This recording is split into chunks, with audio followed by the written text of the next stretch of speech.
Hey everyone, Carlopix here, and today we are back with another progress update of this Great Wall of China diamond painting. Ta-da! Let's get into it.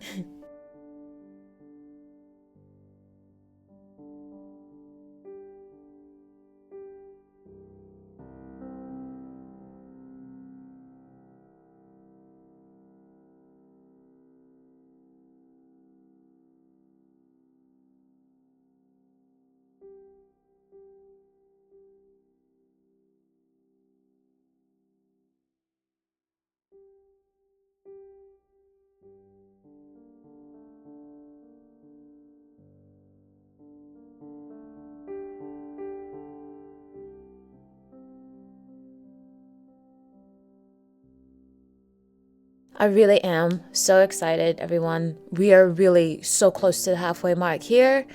It's just going exceptionally fast. Like, I think it's even going faster than the Alice in Wonderland diamond painting that I did. I guess the reason for that is a combo of it being round diamonds and now that I'm using the multi-placer tip. So it's going a bit faster for that, I think. Square diamonds can be so stressful sometimes, even though they look great. So stressful.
So instead of a fact about the Great Wall of China, I have a story to tell you.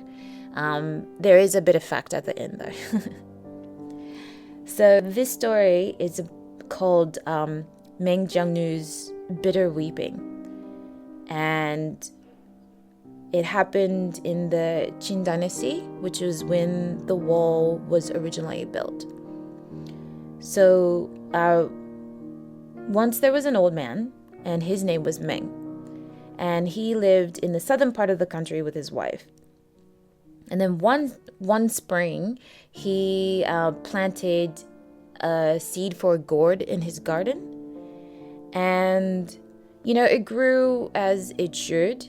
And its vines then started to wind its way up the fence and into his neighbor Jiang's garden. And like Meng and Jian, they didn't have any children, so they became very fond of this gourd plant with its vines and everything, and so they nurtured it and took a lot of care with it.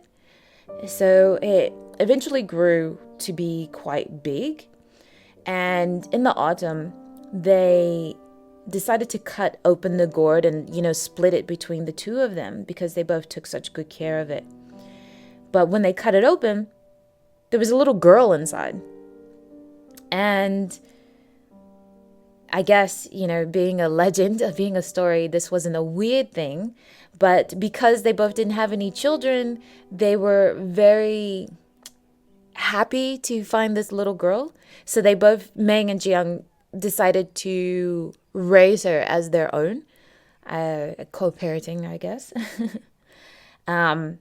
But they named her Meng Jiangnu, which translated means Meng and Jiang's daughter.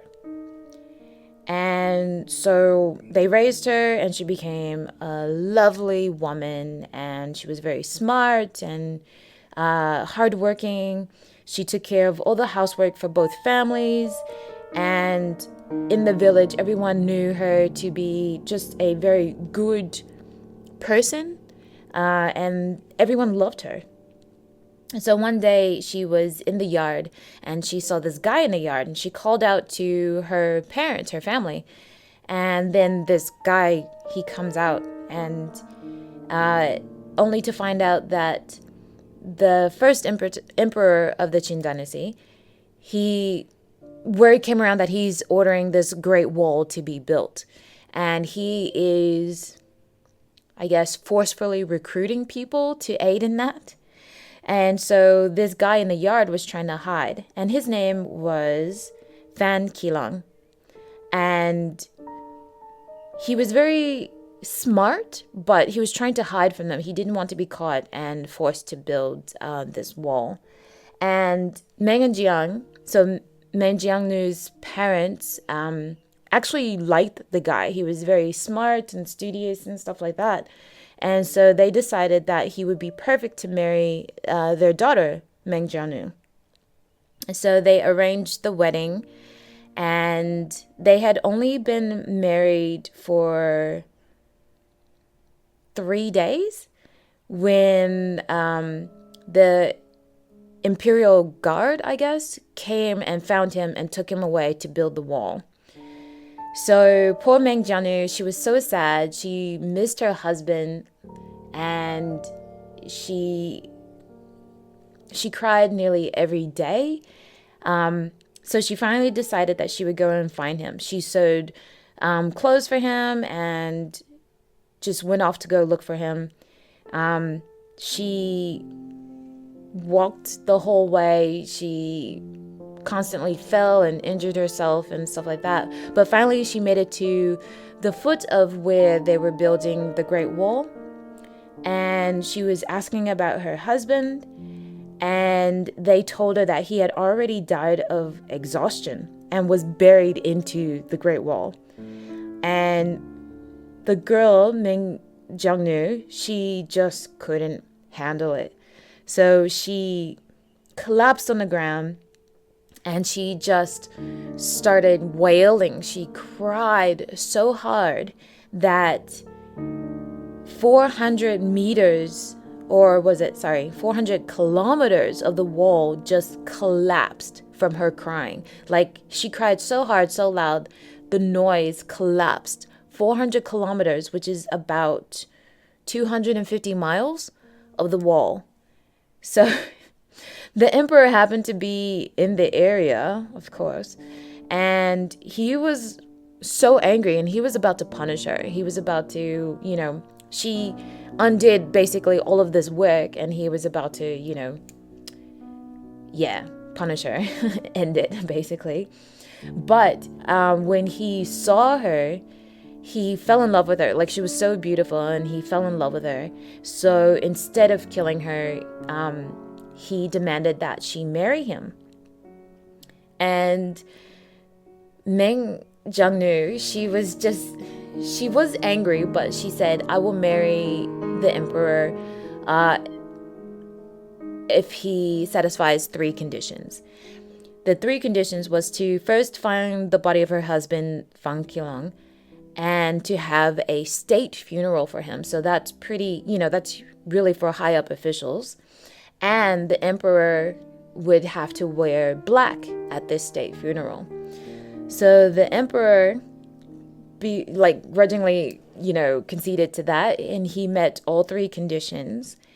And when he was ready to take Meng Jiangnu back to the palace and get married, she decided to jump into the sea. When the guard wasn't looking, she basically committed suicide. And yeah, that's pretty much the end of the story. Like, she just couldn't handle it. She lost her first love, and then the emperor tried, I guess, to make amends, but she wasn't having it. So the end. So yeah, Not the most exciting and happy ending of stories, but yeah, that is one of the legends that's been passed down about the Great Wall of China. There's even a temple and a statue built for Meng Jiangnu, this legend. The temple is located on Fanghuang Mountain. That's basically the base where she stopped and found out that her husband had died and was buried into the wall. So yep, they built a temple there and built a statue for her there.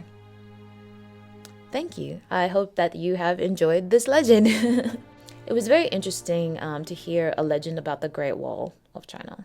It's not just, a battle structure. There is some culture and history in it. There are tours based on this legend of Meng Jiangnu. And they are probably better told than what I have done. It's quite interesting. On that tour, they take you to that spot of the Great Wall, and they, of course, tell you the legend, and they take you to the Temple of Meng Jiangnu. And yeah, I think that would be probably quite an interesting experience to be there where this legend was born.